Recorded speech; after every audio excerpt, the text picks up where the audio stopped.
जय हिंद दोस्तों। मैं मोहम्मद नाजिम। जैसा कि आपको विकास सर ने बताया ही था कि मैं आपको सामाजिक विज्ञान पढ़ाऊंगा और मैं आज आपको सामाजिक विज्ञान के 20 ऑब्जेक्टिव प्रश्न करवाऊंगा। क्योंकि आज मेरा पहला दिन है तो मैंने ये सोचा कि आप लोगों के साथ ऑब्जेक्टिव प्रश्न के साथ जुड़ा जाए। इससे होगा ये, मैं आपकी तैयारी को समझ सकूंगा कि आपकी तैयारी किस लेवल की है। अगर आपने मेरे 20 प्रश्नों में से 15 प्रश्नों का अगर जवाब दे दिया तो मैं समझ लूंगा कि आपकी तैयारी अच्छी है, आपको थोड़ी मेहनत और करने की जरूरत है। अगर आपने मेरे 20 में से 10 प्रश्नों का उत्तर दे पाया तो मैं समझ लूंगा कि आप एवरेज हैं, आपको थोड़ी ज्यादा मेहनत करने की जरूरत है। अगर आप मेरे 10 प्रश्नों अगर आप मेरे 10 प्रश्नों से नीचे के प्रश्नों का उत्तर दे पा रहे हैं तो इसका मतलब आपको ज्यादा मेहनत करने की जरूरत है, क्योंकि आप जो हैं एवरेज से भी नीचे आ जाएंगे। तो चलिए मैं आप लोगों के सामने प्रश्न रखता हूं और मैं पहला प्रश्न लिखता हूं। प्रश्न लिख दिया है। यूरोप में राष्ट्रवाद के उदय का कारण निम्न में से कौन सा है? तो पहला ऑप्शन है नए मध्यम वर्ग का उदय, दूसरा ऑप्शन है उदारवादी विचारधारा का प्रसार, और तीसरा है क्रांतिकारियों का उदय, और चौथा है उपरोक्त में से सभी। तो सबसे पहले मैं थोड़ी चर्चा करूंगा इस प्रश्न के ऊपर। प्रश्न क्या है? यूरोप में राष्ट्रवाद का उदय। तो सबसे पहले पता होना चाहिए कि राष्ट्रवाद क्या होता है। क्योंकि मैं अभी ऑब्जेक्टिव प्रश्न करवा रहा हूं तो मैं आप लोगों का ज्यादा समय नहीं लूंगा। जब मैं इसके बाद टॉपिक वाइज अपनी क्लास लेके आऊंगा तो उसमें विस्तार से बताऊंगा। तो राष्ट्रवाद का अर्थ यही होता है अपने देश के प्रति प्रेम। अपने देश के प्रति प्रेम को ही हम लोग क्या कहते हैं? राष्ट्रवाद कहते हैं। जैसे अपने देश के जो भी कानून हो, या अपने देश की जो भी इमारतें हो, या अपने देश का मतलब जो भी हो, सामान हो, कुछ भी हो, उसकी आपको क्या करना है? हिफाजत करना है। यही क्या कहलाता है? देश प्रेम कहलाता है। तो प्रश्न हमारा यह है कि यूरोप के राष्ट्रवाद के उदय के कारण निम्न में से यूरोप में राष्ट्रवाद के उदय के कारण निम्न में से कौन सा है? तो यूरोप में राष्ट्रवाद के उदय के कारण ये सभी हैं। क्योंकि आपने पढ़ा होगा जब फ्रांस में क्रांति हुई थी सन 1789 ईस्वी में, तो हुआ क्या था? नेपोलियन के द्वारा युद्ध लड़े गए थे और उन युद्धों के कारण ही विभिन्न राज्यों में लोगों के अंदर देश प्रेम की भावना जागृत हुई थी। तो इसमें हुआ क्या था? नए मध्यम वर्ग का उदय हुआ था, उदारवादी विचारधारा का प्रसार हुआ था, क्रांतिकारियों का उदय हुआ था। ये सभी हुए थे। तो इसीलिए इसका ऑप्शन क्या हो जाएगा? डी।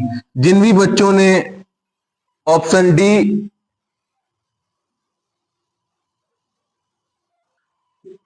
लगाया होगा तो उनका ये आंसर बिल्कुल सही है। देखिए बच्चों, जो भी हम प्रश्न करवा रहे हैं, जितने भी आपके आंसर करेक्ट जा रहे हैं उनको आप नोट करते जाइए, ताकि आपको बाद में पता लग जाए कि आपने कितने सही किए, कितने गलत किए। तो सभी प्रश्नों के जो भी मतलब उत्तर हो उनको आप नोट भी करते चलिए। इसके बाद हम लोग अब नेक्स्ट पेज पे चलते हैं और दूसरे क्वेश्चन को नोट करते हैं। प्रश्न नंबर हमारा 2 है, नेपोलियन की पराजय कब हुई थी? तो आप लोगों को पता होगा कि वाटरलू की जो लड़ाई हुई थी उसमें नेपोलियन की हार हुई थी। जो युद्ध 23 वर्षों से चल रहा था उसमें नेपोलियन की हार हुई थी। तो कौन से सन में हुई थी? जल्दी से बताइए, कौन से सन में हुई थी? सन 1815 ईस्वी में नेपोलियन की हार हुई थी। अब हम लोग अगले प्रश्न की ओर चलते हैं, जल्दी से उसको भी देख लेते हैं। अपना तीसरा प्रश्न भी नोट कर दिया है कि भारतीय राष्ट्रीय कांग्रेस की स्थापना कब हुई थी? सभी बच्चे जल्द से जल्द कमेंट बॉक्स में अपना अपना आंसर दें, ताकि मैं भी देख सकूं कि कितने बच्चे आंसर सही दे रहे हैं और कितने बच्चे आंसर गलत दे रहे हैं। तो ये क्वेश्चन आसान है, मैं आशा करता हूं कि सबको इस क्वेश्चन का आंसर पता होगा। भारतीय राष्ट्रीय कांग्रेस की स्थापना कब हुई थी? सभी लोग जल्दी से बताओ। कब हुई थी? सन 1885 में हुई थी। कब हुई थी? सन 1885 में। अब आप लोगों को एक क्वेश्चन और मैं बोल रहा हूं, सभी लोग उसका आंसर कमेंट बॉक्स में देंगे कि भारतीय राष्ट्रीय कांग्रेस की स्थापना कहां हुई थी।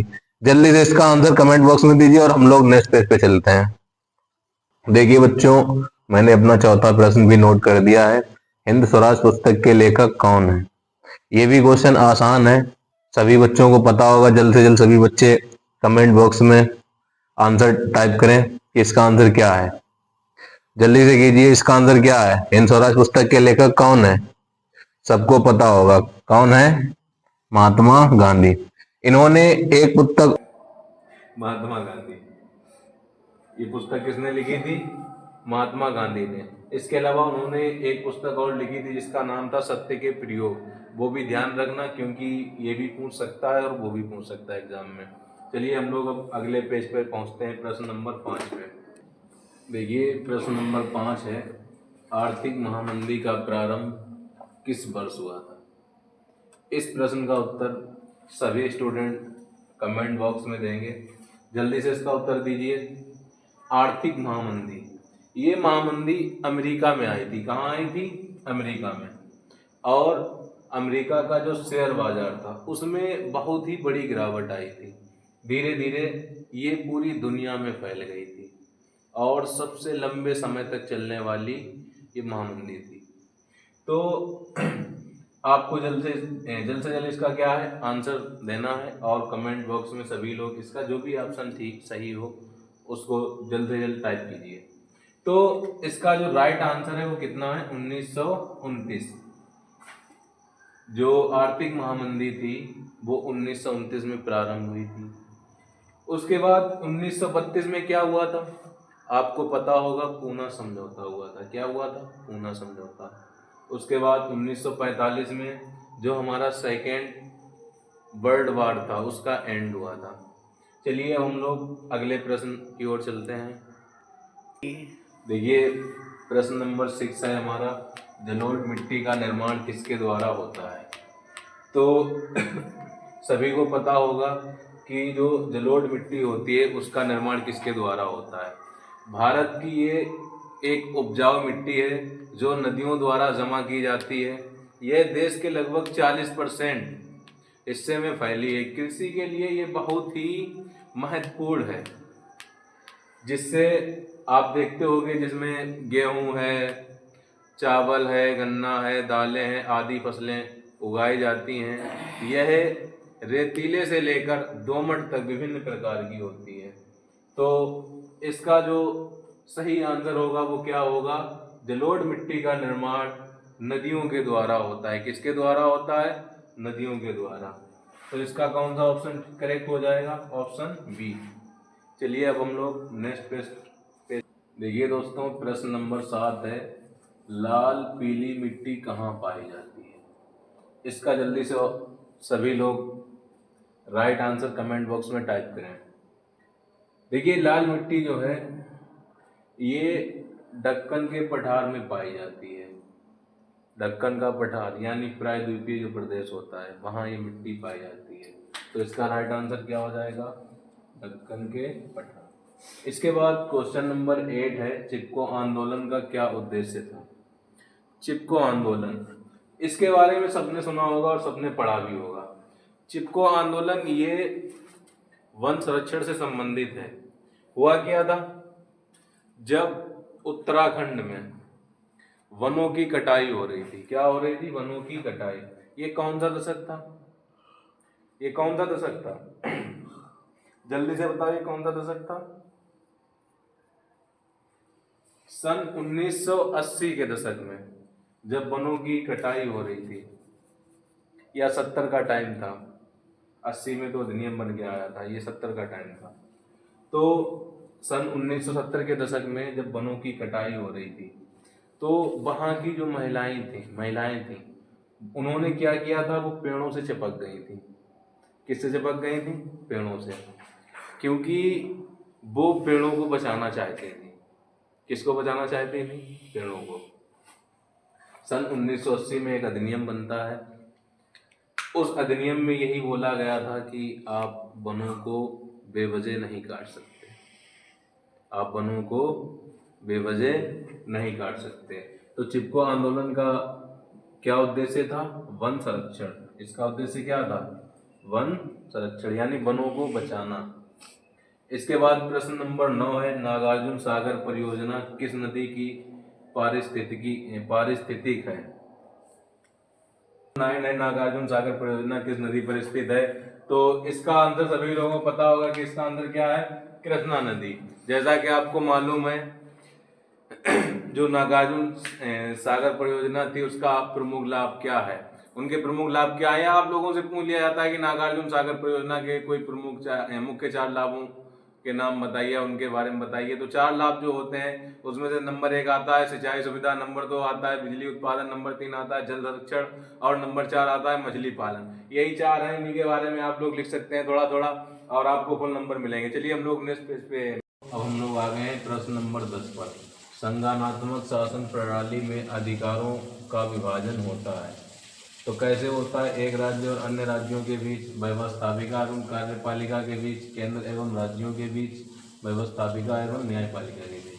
जरा इस क्वेश्चन में थोड़ी चर्चा कर लेते हैं। देखिए, संघात्मक शासन, संघात्मक शासन से तात्पर्य ये है ऐसा शासन जिसमें राज्य सरकारें और केंद्र सरकार या राज्य सरकार और केंद्र सरकार को दोनों को संविधान के द्वारा जो अधिकार दिए गए हैं उन अधिकारों का स्वतंत्र रूप से वो प्रयोग कर सकते हैं।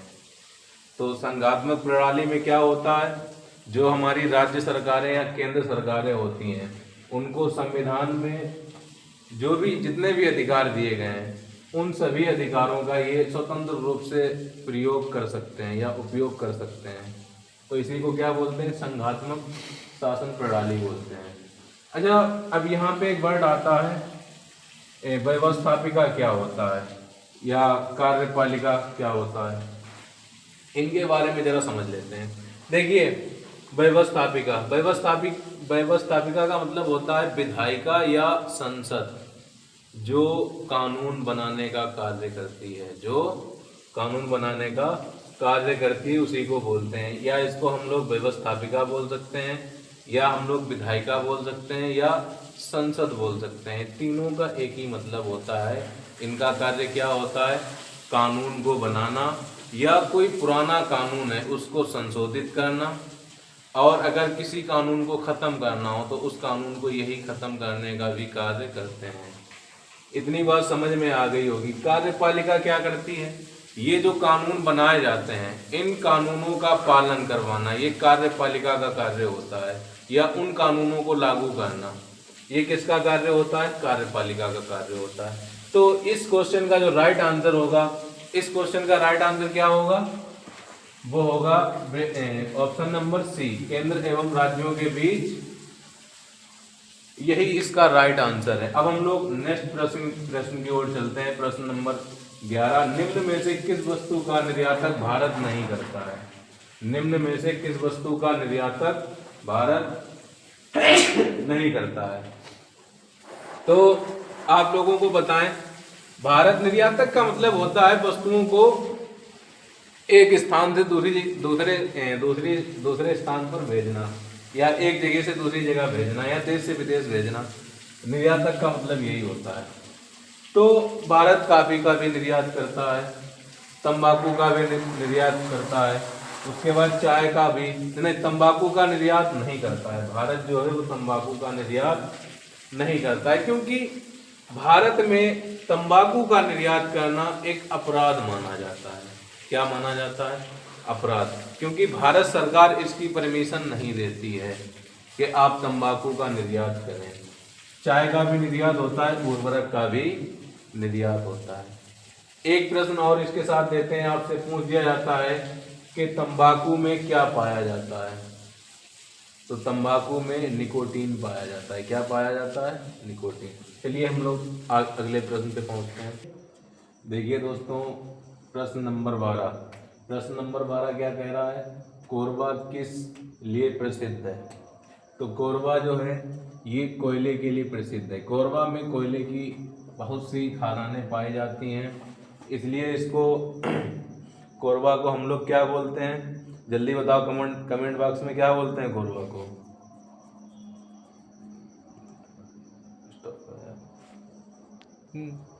कोरबा जो है इसको ऊर्जा की राजधानी भी कहा जाता है, यानी ऊर्जा धानी भी इसको कहा जाता है। तो कोरबा किस लिए प्रसिद्ध है? ये कोयले के लिए प्रसिद्ध है। अब हम लोग चलते हैं प्रश्न नंबर 13 पे। कपास की खेती के लिए उपयुक्त मिट्टी कौन सी है? ये सबको पता होगा क्योंकि ये बहुत आसान प्रश्न है। ये जो कपास जो होता है इसके लिए सबसे जो उपयुक्त मिट्टी होती है वो काली मिट्टी होती है। कौन सी मिट्टी होती है? काली मिट्टी। कपास के लिए जो सबसे अच्छी मिट्टी मानी जाती है वो काली मिट्टी है। अब हम प्रश्न नंबर 14 पे चलते हैं। सुंदरवन राष्ट्रीय पार्क किस राज्य में स्थित है? तो सुंदरवन राष्ट्रीय पार्क जो है ये पश्चिम बंगाल में स्थित है। किस में स्थित है? पश्चिम बंगाल में। किस में स्थित है? पश्चिम बंगाल में। असम में हमारा हेमिस राष्ट्रीय उद्यान पाया जाता है। गुजरात में गिर राष्ट्रीय उद्यान पाया जाता है जो एशियाई गब्बर शेरों के लिए फेमस है। उसके बाद राजस्थान में रणथंभौर राष्ट्रीय उद्यान पाया जाता है। चलिए हम लोग नेक्स्ट प्रश्न अगले प्रश्न पर चलते हैं। प्रश्न नंबर 15, कर्तन दहन कृषि किस राज्य में पाई जाती है? कर्तन दहन कृषि, ये कृषि एक ऐसी कृषि होती है जिसमें क्या किया जाता है?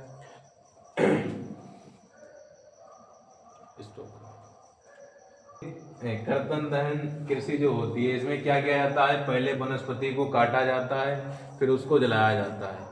जलाने के बाद जब वो राख बन जाती है फिर जुताई की जाती है। जुताई करने के बाद वो राख जो है मिट्टी में मिल जाती है, जिससे मिट्टी क्या बन जाती है? उपजाऊ बन जाती है। तो कर्तन दहन कृषि जो है किस राज्य में की जाती है? तो ये मिजोरम में की जाती है। किस में की जाती है? मिजोरम में। चलो हम लोग आगे नेक्स्ट प्रश्न पे मिलते हैं। देखिए दोस्तों, हम लोग आ गए हैं प्रश्न नंबर 16 पे। किस राज्य की प्रति व्यक्ति आय सबसे अधिक है? तो सबसे अधिक किस राज्य की है? जल्दी से बताओ, प्रति व्यक्ति आय सबसे अधिक किस राज्य की है? तो हरियाणा की है। किसकी है? हरियाणा की। वैसे देखा जाए तो प्रति व्यक्ति आय सबसे ज़्यादा तेलंगाना की है। नंबर 2 पे आता है कर्नाटक, नंबर 3 पे आता है हरियाणा। लेकिन ऑप्शन के अकॉर्डिंग यहाँ पे हरियाणा दे रखा है तो हम किसको लगाएंगे? हरियाणा को। अगर तेलंगाना और कर्नाटक भी मिल जाते तो हम सबसे पहले तेलंगाना को लगाते। अगर तेलंगाना ना होता तो फिर कर्नाटक को लगाते, लेकिन अब वो दोनों नहीं है तो हम हरियाणा पे ही लगाएंगे। उसके बाद प्रश्न नंबर 17, भारत में मताधिकार की न्यूनतम आयु है? जल्दी से बताओ, ये तो क्वेश्चन बहुत आसान है। जल्दी से बताओ कितनी है? भारत में मताधिकार की न्यूनतम आयु क्या है? जल्दी बताओ, न्यूनतम आयु क्या है? न्यूनतम आयु क्या है? जल्दी से कमेंट बॉक्स में जल्दी से कमेंट करो। भारत में मताधिकार की न्यूनतम आयु 18 वर्ष है। कितनी है? 18 वर्ष। आपको पता होगा हमारे भारत में इससे पहले जो मतदान की जो आयु हुआ करती थी वो कितनी हुआ करती थी? 21 वर्ष। लेकिन जो हमारे देश में 61वां संविधान संशोधन सन 1988 में जो हुआ था उसमें मतदान की जो एज थी वो 21 से घटाकर कितनी कर दी गई थी? 18 वर्ष कर दी गई थी। प्रश्न नंबर 18, महात्मा गांधी रोजगार गारंटी अधिनियम कब चलाया गया था? तो महात्मा गांधी रोजगार गारंटी अधिनियम क्या होता है? इसमें ये कहा गया था कि जो ग्रामीण में वयस्क लोग रहते हैं, कैसे? वयस्क लोग, उनको क्या करना है?